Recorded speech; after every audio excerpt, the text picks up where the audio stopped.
Здравейте! Аз съм Габриела и днес ще ви покажа една дихателна практика от йога, с която можем да успокоим нервната система, ума и с лекота да насочим концентрацията навътре към себе си, да опознаем малко повече процесите, които се случват в това вътрешно пространство. За целта се настанете комфортно, в удобна седяща поза, така че да предразположите гръбнака да остане издължен, гръдния кош активно изтегля нагоре, раменете са спокойни, шийните прешлени неутрални, главата е центрирана. Алтернативно дишане. С това дишане балансираме противоположните енергии в тялото. Йога счита, че през лявата половина протича лунната енергия, а през дясната слънчевата, или още женската и мъжката. Енергията, която е отговорна за състоянието на релакс, спокойствие и тази, която е необходима при по-активни състояния. В тази практика редуваме дишане през лява и дясна ноздра съответно и ползваме мудра. Мудрата заемаме с пръсти на ръка. Свиваме показалец, среден пръст, а безимения и котрето сплитаме като един. И съответно с палеца запушваме едната ноздра, а с безимения и котрето другата ноздра. Поддържаме гръбнака издължен през цялото време. Издишваме първо до край през двете ноздри и започваме с практиката. Запушваме дясна ноздра и вдишваме бавно през лява ноздра. Отброяваме какво е времето, за което вдишваме комфортно през лява ноздра, запушваме я и издишваме през дясна ноздра за същото време. Отброяваме си. Отново през дясна ноздра вдишване, запушваме дясна и издишване през лява ноздра.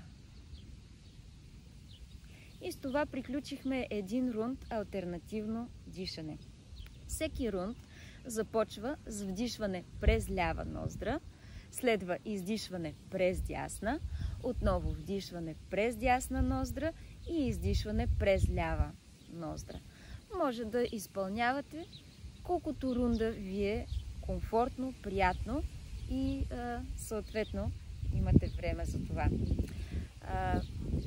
От 5 до 10 минути алтернативно дишане би било много добра практика, няколко пъти на ден.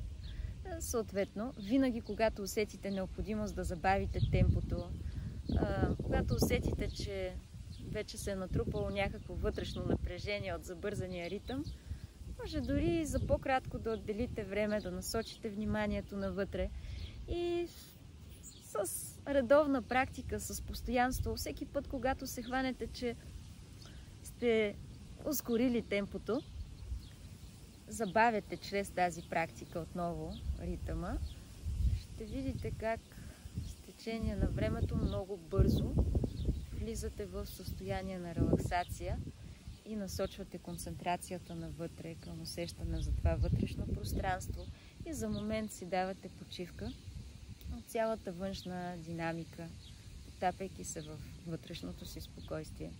Сега може да направим няколко рунда алтернативно дишане заедно. Издължаваме гръбнака, затваряме очи, за да насочим по-ефективно концентрацията навътре към себе си. Тук може да включим и шамбави мудра, да обърнете погледа навътре и нагоре към точка на междувеждието при затворени очи. Подготвяме вишну мудра, палец и безимен пръст, запушват съответно дясна, лява ноздра. Издишваме до край през двете ноздри, запушваме дясна и издишваме бавно със свой собствен ритъм през лява. Запушваме лява и издишваме през дясна.